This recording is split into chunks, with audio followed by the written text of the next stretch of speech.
साल 2025 को उद्योग वर्ष के रूप में मनाने जा रही मध्य प्रदेश सरकार इसकी भूमिका का मजबूत बनाने में जुटी है। मुख्यमंत्री डॉक्टर मोहन यादव की मंशा के अनुरूप 7 और 8 फरवरी को भोपाल में होने वाली ग्लोबल इन्वेस्टर मीट से पहले सरकार ने प्रदेश में निवेश की संभावना को अमली जामा पहनाना शुरू कर दिया है। इसके लिए देश के महानगरों में रोड शो और प्रदेश के प्रमुख नगरों में रीजनल इंडस्ट्रियल कॉन्क्लेव का आयोजन किया जा रहा है। सरकार की इस कवायद में करीब 2.5 लाख करोड़ के निवेश के प्रस्ताव मिल चुके हैं। इससे 3 लाख लोगों को रोजगार के अवसर प्राप्त होंगे। इन्हीं पर परवान चढ़ती उम्मीदों पर करेंगे चर्चा भरोसे का निवेश में। लेकिन पहले देख लेते हैं हमारी खास रिपोर्ट।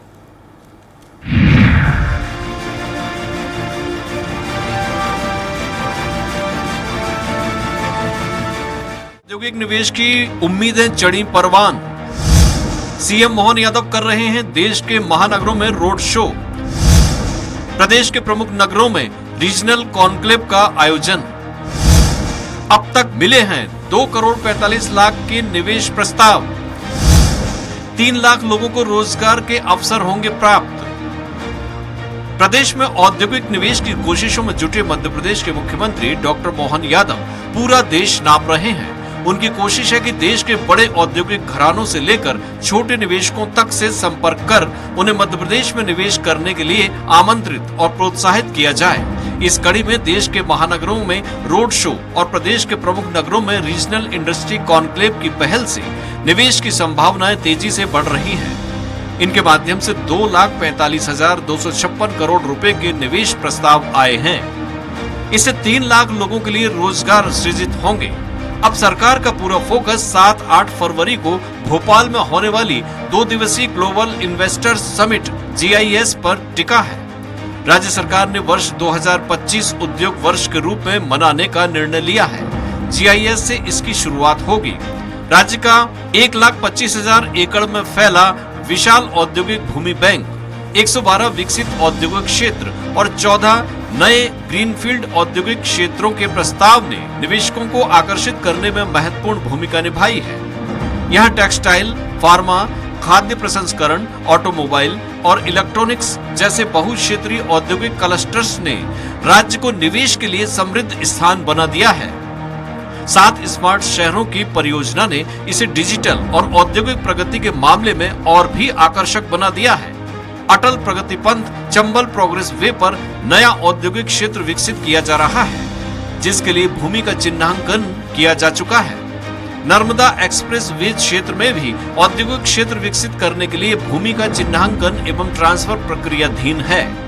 मुख्यमंत्री डॉक्टर मोहन यादव और उनकी टीम को पूरा भरोसा है कि देश विदेश के तमाम औद्योगिक घराने मध्य प्रदेश में निवेश की उम्मीदों पर खरे उतरेंगे और मध्य प्रदेश सरकार उनकी मदद से पीछे नहीं हटेगी। हम ये संभाग में भी बात रख रहे हैं, लेकिन प्रदेश को भी जोड़ रहे हैं। इससे प्रदेश अलग नहीं है, इसलिए प्रदेश के अंदर और संभाग में दोनों जगह। लेकिन इसका एक चक्री क्रम में फायदा क्या हो रहा है? चक्री क्रम में फायदा ये हो रहा है कि सारे अधिकारी, सारी जिम्मेदार, सारी रचनाओं के हमारे सेक्टर के लोग यहाँ हर महीने मिल रहे हैं। मुख्यमंत्री डॉक्टर मोहन यादव और उनकी सरकार जिस तरह की पहल करके निवेशकों को मध्य प्रदेश ला रही है, उससे इस संभावना से इनकार नहीं किया जा सकता है कि उद्योग वर्ष 2025 में मध्य प्रदेश निवेश के मामले में कई राज्यों से अब होगा। भोपाल में फरवरी होने वाली ग्लोबल इन्वेस्टर्स मीट माइलस्टोन जाएगी। इस मुद्दे पर चर्चा के लिए हमारे साथ मौजूद हैं खास मेहमान बीजेपी प्रवक्ता डॉक्टर दुर्गेश केसवानी जी हैं, कांग्रेस प्रवक्ता केदार सिरोही जी हैं, अर्थशास्त्री गोकुल पटवा जी हैं, वरिष्ठ पत्रकार KS शाइनी जी हैं। आप चारों का ही स्वराज एक्सप्रेस में बहुत बहुत स्वागत है। पहला सवाल बीजेपी प्रवक्ता दुर्गेश केसवानी जी से है। दुर्गेश जी, 7 और 8 फरवरी को राजधानी में भी इन्वेस्टर समिट होनी है। लगातार मुख्यमंत्री इन्वेस्टर समिट कर रहे हैं और निवेशकों को बुला रहे हैं। कितना फायदा मध्य प्रदेश को होगा इसका?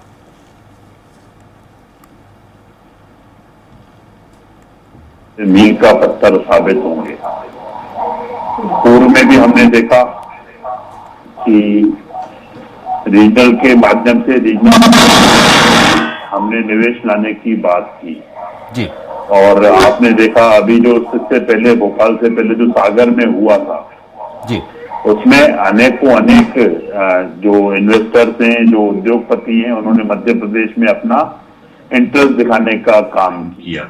और माननीय हमारे मुख्यमंत्री डॉक्टर मोहन यादव जी सतत उद्योगों का कैसे विकास हो, कैसे मध्य प्रदेश उद्योग में टॉप 3 राज्यों में से आए देश के, उसके लिए सतत काम कर रहे हैं।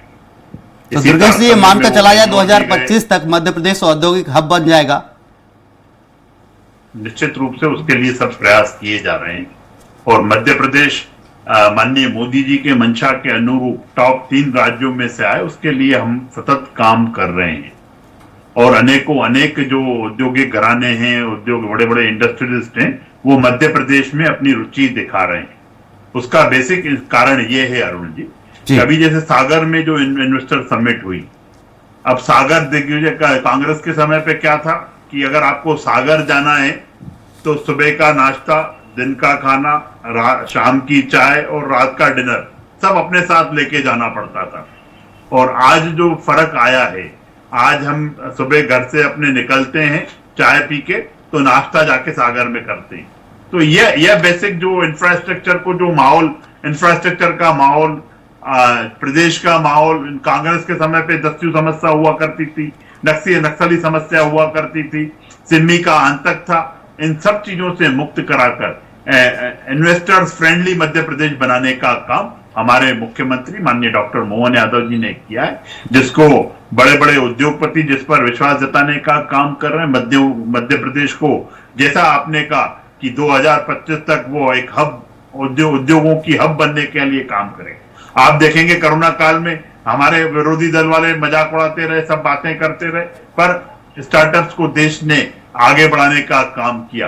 माननीय मोदी जी के सक्षम नेतृत्व में, हमारे प्रदेश के सरकार के मुखियाओं के नेतृत्व सक्षम में, हम लोग स्टार्टअप्स में आज देश में कई टॉप 3 राज्यों में शामिल हैं। तो यह सब चीजों का काम करने का श्रेय वातावरण को बनाने का काम करना और एटमॉस्फेयर बिल्ड कर आपने जब सबमिट करते हो, अब रीजनल कॉन्क्लेव आप देखिए, जो अधिकारी अगर एक कॉन्क्लेव में एक ही जगह बात करते, अब अलग अलग रीजन में सब जगह पे, हर रीजन में जाके जब अधिकारी, कर्मचारी और अफसर वर्ग जो होता है, उसके साथ साथ जो निवेशक हैं, अगर किसी को कोई समस्या है तुरंत उस चीज को पिन आउट करके उसको काम करने का काम कर रहा है। तो यह एटमॉस्फेयर देना, सिंगल विंडो प्रणाली का काम, अनेक काम हमारी सरकार कर रही है, जिसका निश्चित रूप से फायदा प्रदेश को मिलेगा। जी बिल्कुल, हमारे साथ केदार सिरोही जी हैं, कांग्रेस प्रवक्ता हैं। केदार जी, बीजेपी कह रही 2025 तक औद्योगिक हब बन जाएगा, टॉप 10 राज्यों की सूची में मध्य प्रदेश आ गया है। आपके शासनकाल में यहाँ से खाना डिनर साथ में लेके जाना पड़ता था सागर पहुंचने के लिए, आज जाओ तुरंत सागर पहुंच जाओ। जाना तो पहुंच जाता था, थाने में दंडवत करना भी पड़ता है, कलेक्ट्रेट कार्यालय के सामने धरने पे भी बैठना पड़ता है, माहौल अलग तरीके का। खैर, मैं इस डिबेट को अलग दिशा में भी ले जाना चाहता हूँ, मुद्दे पे आता हूँ। ये इन्वेस्टमेंट से रिलेटेड है, टेक्निकल। देखिए, ये कोई पहली बार नहीं हो रही। शिवराज जी थे तब भारतीय जनता पार्टी ऐसे ही ढोल पीटती थी, बड़ा निवेश आ रहा है, दशा बदल देंगे, दिशा बदल देंगे, मध्य प्रदेश में रोजगार ही रोजगार होंगे। आज देखिए, मध्य प्रदेश जीडीपी के मामले में 10-11 नंबर पे है, जबकि जियोग्राफिकली हम 2 नंबर के राज्य हैं।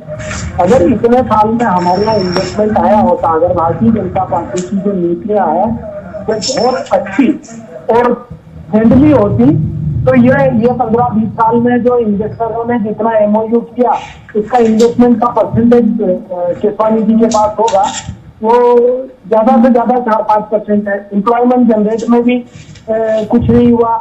तो इतना बार इतना इन्वेस्टमेंट का सबमिट हुआ, उसमें कोई फ्रूटफुल नहीं मिला। जबकि मध्य प्रदेश जो है वो सेंट्रल में, हम लोग के पास इजी ट्रांसपोर्ट अवेलेबल है जी। हमारे पास बड़ा डाइवर्सिफाइड पोर्टफोलियो है सर।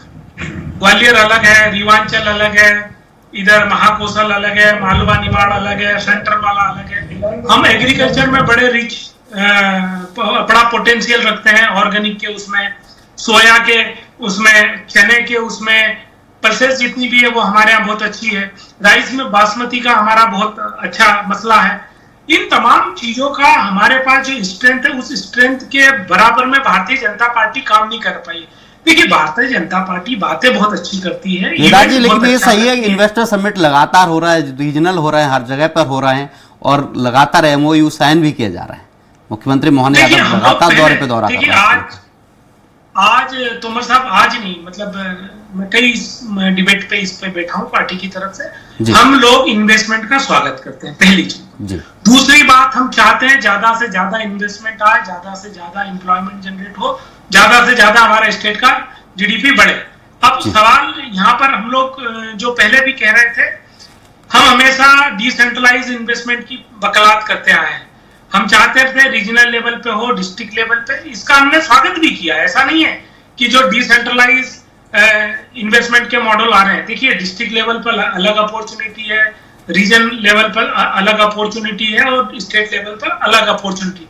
हमें छोटे, मध्यम और बड़े तीनों तरह के इन्वेस्टर्स को समझना होगा और ज्यादा मौका हम लोगों को छोटे इन्वेस्टर्स जो हमारे डिस्ट्रिक्ट लेवल पे है, जो हमारे गांव लेवल पे है, जो हमारे ब्लॉक लेवल पे है, जो इन्वेस्टमेंट करना चाहते हैं, जो अपने बिजनेस को ग्रो करना चाहते हैं, हम तो उसकी वकालत करते आए हैं। हम तो सरकार से गुहार भी लगाते आए हैं कि वो एक ऐसा बिजनेस फ्रेंडली माहौल बनाए जिसमें करप्शन ना हो, जिसमें सबकी सुनी जाए और जो बिजनेस की बेसिक स्वैट एनालिसिस जो बिजनेस कंपनियां अपना करती है, उसके स्वैट एनालिसिस के लिए एक अच्छा एटमॉस्फेयर देके एक अच्छा रिजल्ट ओरिएंटेड विंडो बनाए। देखिए, पेपर में बहुत होगा, हम 26 में भी यहाँ पर बात करेंगे, थोड़े मेरे सफेद बाल है और थोड़े से बढ़ जाएंगे, सब्जेक्ट और दशा और दिशा नहीं बदलेगी, वो स्थिति नहीं होनी चाहिए। जी बिल्कुल, हमारे साथ गोकुल पटवा जी हैं, अर्थशास्त्री हैं। आऊंगा आपके पास। दुर्गेश जी कुछ कहना चाहते हैं, फिर आते हैं गोकुल जी के पास। दुर्गेश जी। देखिए, आज बड़ा ही हास्यास्पद है अरुण जी जी कि केदार भाई बैठ के आरोप प्रत्यारोप कर रहे हैं यहाँ पे। जब 15 महीने की 16 महीने की सरकार में जब एक उद्योगपति मुख्यमंत्री मिला था तो मध्य प्रदेश की जनता को ऐसा लग रहा था कि मध्य प्रदेश में उद्योगों के जाल बिछ जाएंगे, पर उद्योगों के जाल तो बिछे नहीं और तबादलों को उद्योग बनाकर इन्होंने प्रस्तुत कर दिया। एक चीज। दूसरी चीज, ये मध्य प्रदेश की बात कर रहे हैं, अरे आप उद्योग कैसे ले आते? आपके समय पे तो लाइट कभी कभी आती थी, अब कभी कभी जाती है, तो उसको एटमॉस्फेयर बिल्ड करने का काम हमने किया है। अच्छा, आप कृषि की बात कर रहे थे, आपके समय पे सिंचाई का रकबा 4.5 लाख हेक्टेयर था, हमने बढ़ाकर 45 लाख हेक्टेयर कर दिया।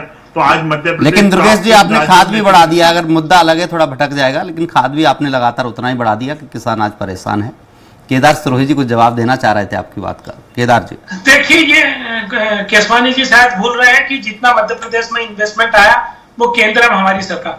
20 साल पहले अफ्रीका का, जो आज वो केनिया के पूर्व राष्ट्रपति ने बयान दिया है ना, अरे आप लोग अगर सड़कें नहीं थी, अगर मुद्दे पर कांग्रेस होती ना, बीच में तो मत आज आपको ये दुर्गेश जी सुन लीजिए। चुप रहिए पहले। लोकसभा। दुर्गेश जी सुन लीजिए, आपका नंबर आया, आप बोलिए। दुर्गेश जी सुन लीजिए। दुर्गेश जी, पहले सुनने की आदत डालो। ये आप लोग की बड़ी एक खराब आदत हो गई। लंबे समय सत्ता में होने के बाद में निरंकुश टाइप हो गए हो। एकाधिकार हर जगह नहीं चलता है। एक बार बोल लियो तो दूसरे की भी सुनना सीखो। ये लोकतंत्र की अच्छी परिभाषा है। वही टेप चलाते हो यार भैया, बोलना आप उसी टेप पर बात करने का काम करते हैं। दुर्गेश जी सुन लीजिए। केदार जी अपनी बात रखिए। केदार जी अपनी बात रखिए। केदार जी बात ही नहीं करते हैं आप ही कांग्रेस का कल्चर है ये। मुद्दे की बात होने दीजिए। दुर्गेश जी, दुर्गेश जी सुन लीजिए। केदार जी ने आपकी बात सुनी। दुर्गेश भाई मेरे सामने बैठो, जब थोड़ा सा आराम से बैठा। केदार जी मुद्दे की बात रखिए, अपनी बात रखिए। केदार जी बात रखिए। आपके सामने क्या हो जाएगा? बचर नहीं करते हैं। नहीं, क्या हो जाएगा? आप दोनों को रोकना चाहूंगा। दुर्गेश जी आपको रोकना चाहूंगा, केदार जी आपको रोकना चाहूंगा। गोकुल पटवा जी अर्थशास्त्री हमारे साथ, आप दोनों को रोकना चाहूंगा। दुर्गेश जी रोकना चाहूंगा, केदार जी आपको भी रोकना चाहूंगा। गोकुल पटवा जी हमारे साथ अर्थशास्त्री हैं। गोकुल जी, लगातार प्रदेश सरकार इन्वेस्टर समिट कर रही है, MOU साइन हो रहे हैं। अगर जिस तरीके से MOU साइन होते हैं, धरातल पे आते हैं, तो प्रदेश को कितना फायदा होगा, कितना प्रदेश का बजट अच्छा होगा? देखिए, इन्वेस्टमेंट से निश्चित तौर पे प्रदेश को फायदा होना है, पर इशू मैं इसको दूसरे ढंग से बात कर रहा हूँ जी। इन्वेस्टमेंट शब्द हमें क्यों लाना पड़ रहा है? ये प्रदेश स्टार्टिंग से, जब मध्य प्रदेश छत्तीसगढ़ एक था तो यहाँ पर बहुत अच्छे उद्योग थे। यहाँ के उद्योगों की पूरे भारत में धाक थी। वो धीरे धीरे धीरे करके बंद होते गए। अगर कपड़ा उद्योग की बात करें तो मैं समझता हूँ अकेला मध्य प्रदेश पूरे भारत के मुकाबले में था जी। यहाँ NFL, गेल और बहुत सारी इंडस्ट्रीज ऐसी थी जो ऑल ओवर इंडिया जिनका नाम था जी। तो हम इन्वेस्टमेंट की बात कर रहे हैं, दोनों ही पार्टियों के प्रवक्ता कर रहे हैं तो कहीं ना कहीं एक कमजोरी तो हम ये शो कर रहे हैं कि मध्य प्रदेश आज भी कमजोर है, नंबर 1। नंबर 2, इन्वेस्टमेंट के लिए इतना प्रायोजित कार्यक्रम मैं जिसे विज्ञापन शब्द कह रहा हूँ, दोनों ही पार्टियों के शासन में पिछले 40 साल से हम देख रहे हैं करने की ज़रूरत क्यों पड़ी। वो एनवायरनमेंट, वो सुविधाएं, वो माहौल, वो सारी चीज़ें मुहैया क्यों नहीं कराई। आपको मैं एक सिंपल सी बात बताता हूँ, अगर कोई चीज़ किसी भी दुकान पर किसी भी इंडस्ट्रीज में अच्छी और सस्ती मिलती है, उसको विज्ञापन की ज़रूरत नहीं पड़ती, ऑटोमेटिक लोग वहाँ जाते हैं, खरीदते हैं जी। और वो इन्वेस्टमेंट का मीनिंग यही है कि आपने जो पैसा दिया वो इन्वेस्टमेंट है। तो आज हमें इन्वेस्टमेंट सबमिट करना पड़ रहा है। मुझे तो हास्यास्पद लगता है कि कोई भी प्रदेश का, मैं अकेले मध्य प्रदेश की बात नहीं कर रहा हूँ, देश की बात नहीं कर रहा हूँ, हमें विदेशों में जाना पड़ रहा है, जबकि भारत के ही बहुत सारे लोग विदेशों में जाके इन्वेस्ट कर रहे हैं। आज 122 से ज़्यादा कंट्रीज ऐसी हैं, यहाँ भारतीय उद्योगपति अपने उद्योग लगा के बैठे हैं। तो हमें सबसे पहले ये सोचना पड़ेगा कि इसके पीछे कारण क्या है। और सबसे बड़ा कारण मैं बता रहा हूँ दोनों ही पार्टियों के प्रवक्ताओं को कि ये जब भी बात आए, कहीं ना कहीं हमारे प्रशासनिक जो भ्रष्टाचार है उसमें कहीं ना कोई ऐसा रोड़ा है जिसके कारण आप सबको इन्वेस्टमेंट लाने के लिए प्रयास करना पड़ता है और लोग बाहर जाते हैं। इसको रोकना होगा, पर जितना भी इन्वेस्टमेंट प्रदेश में होगा निश्चित तौर पे उसका बेनिफिट मिलेगा और उसके लिए सतत प्रयास करने चाहिए। पर प्रयास अकेले कागजों पे ना दिखें, अकेले इवेंट में ना प्रशासनिक भ्रष्टाचार की बात कर रहे थे, किस तरीके का प्रशासनिक भ्रष्टाचार, इससे क्या फर्क पड़ता है? क्या जो उद्योगपति हैं वो नहीं आ पाते हैं क्या? देखिए, मैं आपको बता रहा हूँ बुलाने की क्या जरूरत है। मैं आपको केवल भोपाल का उदाहरण दे रहा हूँ। रायसेन में एक इंडस्ट्रियल एरिया है, भोपाल में एक इंडस्ट्रियल एरिया है। पिछले 30 साल से वहाँ की ज़मीनें अलॉटमेंट के लिए एप्लीकेशन दिए हुए हैं, आज तक किसी को ज़मीन अलॉट नहीं हुई है। भोपाल के उद्योगपति उद्योग लगाना चाहते हैं, 30 साल केवल ज़मीन अलॉटमेंट में लग जाता है। इसमें दोनों पार्टियों के शासन रहे हैं, अकेले एक पार्टी का नहीं जी। आप मुझे बताइए, आप इन्वेस्टमेंट की बात कर रहे हैं, ग्वालियर का जियाजीराव कॉटन मिल या इंदौर के तमाम मिल, उनके जो कर्मचारी निकले हैं, उनकी जो जमीन जायदाद है, क्या उनको कहीं एम्प्लॉयमेंट मिल पाया है? गुना, विजयपुर का NFL और गेल, वहाँ जो जमीन एक्वायर की, और ऐसे 50 जगह बुधनी में एक्वायर की है जमीन, क्या वो जिन किसानों की जमीन एक्वायर की है, क्या उनको आप रोजगार दे पाए? जी बिल्कुल। हमारे साथ वरिष्ठ पत्रकार के.एस. शाइनी जी हैं। गोकुल जी, आपके पास फिर आता हूँ। के.एस. शाइनी जी, जिस तरीके से देखा जाए, मुख्यमंत्री मोहन यादव लगातार दूसरे राज्यों में जा रहे हैं और इन्वेस्टरों को, निवेशकों को न्योता दे रहे हैं, और कांग्रेस शासन में भी इस तरीके की चीज़ें देखने को मिलती, लेकिन धरातल पे ये चीज़ कितनी आ पाती?